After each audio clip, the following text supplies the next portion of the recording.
Sometimes in life there are difficulties, trials, times where it seems that everything we could hope for is lost. Where we see the brokenness of the world that's around us in such vivid detail that we lose hope, that we lose any confidence that we have in our own ability to do anything.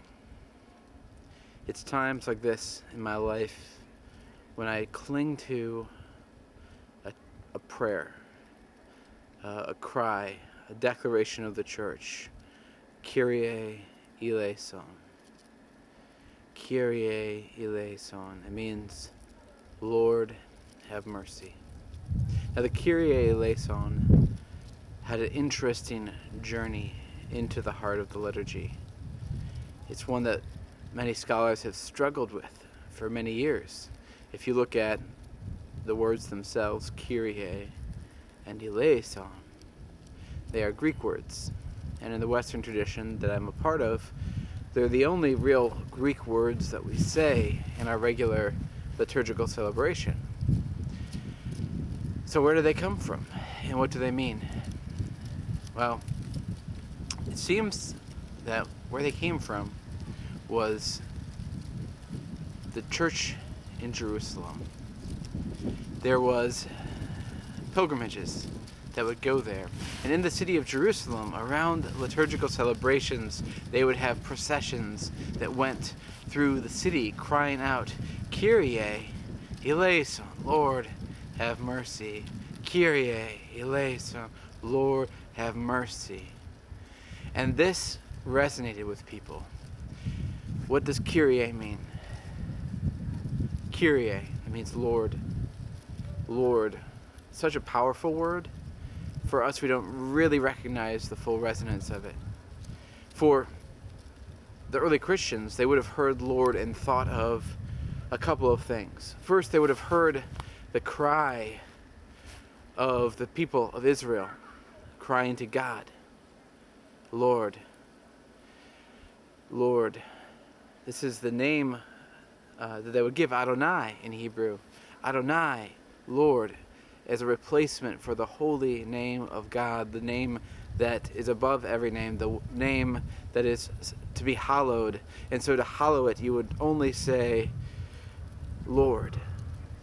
You wouldn't say the proper name. You wouldn't say God's name. You would just say Lord. But also, in the empire, we have Lord, Caesar, Caesar. There was a common saying, you would see it printed on coins, you would hear it proclaimed in the gospels that were being put out. These gospels were texts that would communicate great news in the emperor, and they would talk about Caesar as Lord. So Lord, our God, our Caesar, Lord, have mercy on me, a sinner. The words that we hear coming out of the Pharisee in the story of Jesus, have mercy.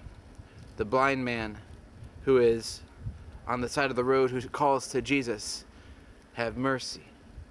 Mercy, this other word that we say in the Kyrie Eleison, is not something we always fully understand either. It's rooted in this concept of whole society.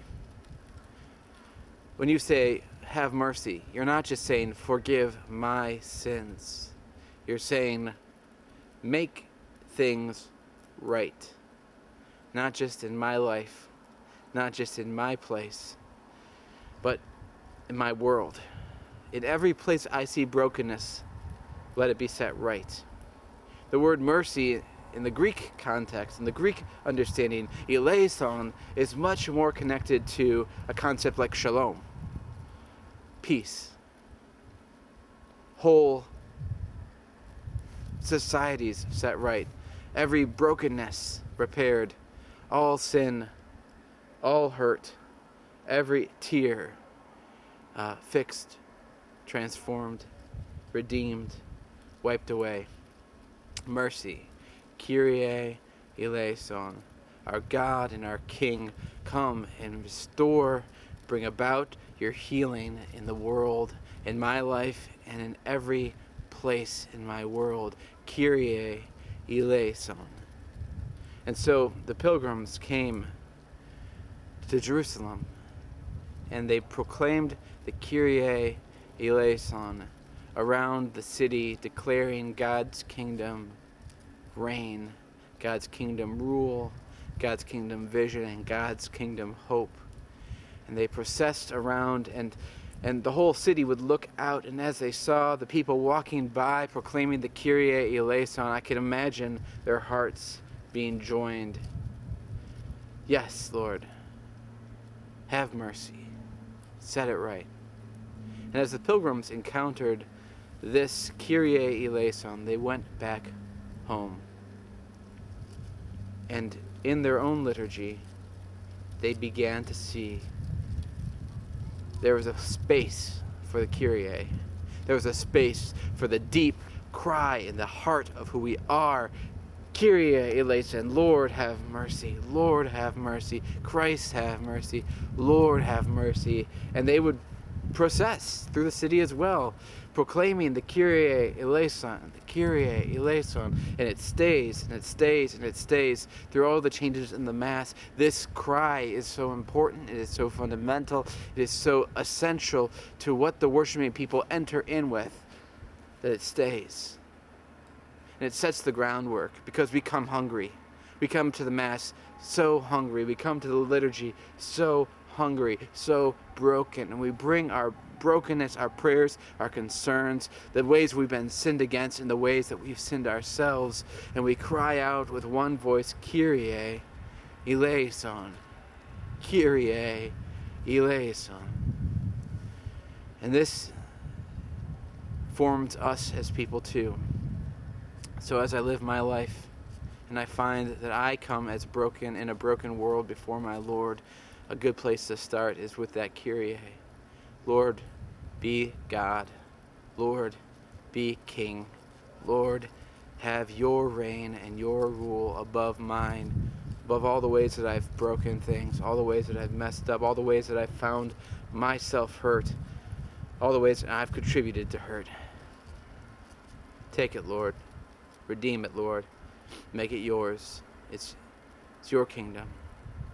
So in the same way that we saw in the ancient church the pilgrims return home with the Kyrie on their lips, and they started to spread it through their cities and through their worship, I pray that I would be someone who takes the Kyrie with me in every place of my life, in my work and in my family, that I would hold that Kyrie close, knowing that the Lord is a God of redemption from my brokenness and of healing in all the ways that I still need to see redemption. So, Kyrie Eleison, Lord, have mercy. Lord, have mercy on us. Lord, have mercy on all of us. Amen.